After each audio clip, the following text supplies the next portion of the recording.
Welcome to this explanation of wave propagation along a string. We'll visualize how a sinusoidal wave travels along a string and how different points on the string oscillate as the wave passes through them. Let's set up our visualization. We have a string along which a wave will propagate from left to right.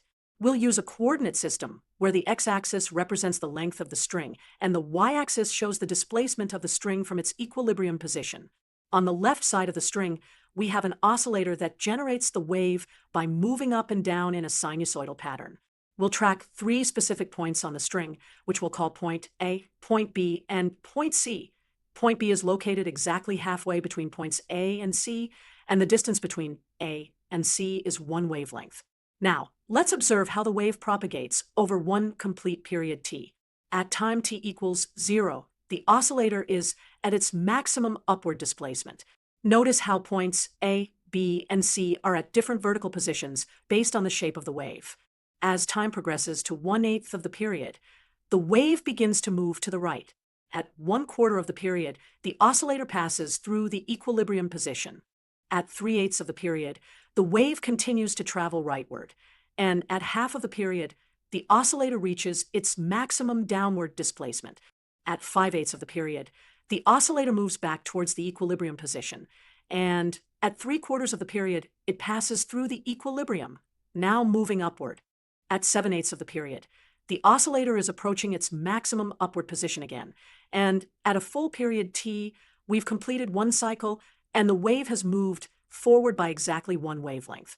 Let's watch one continuous period of the wave motion to see how the points A, B, and C move up and down as the wave passes through them.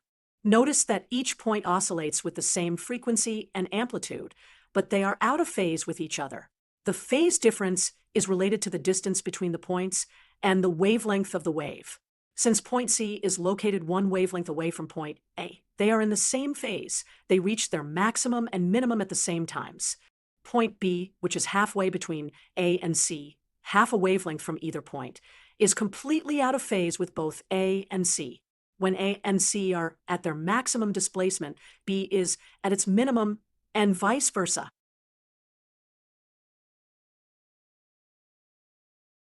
The wave propagates at a constant velocity through the medium. This velocity is related to the wavelength lambda, and the period t by the equation v equals lambda divided by t. In other words, the wave travels 1 wavelength during 1 period.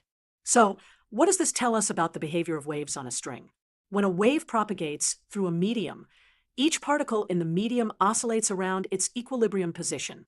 The wave itself is the pattern of disturbance that moves through the medium.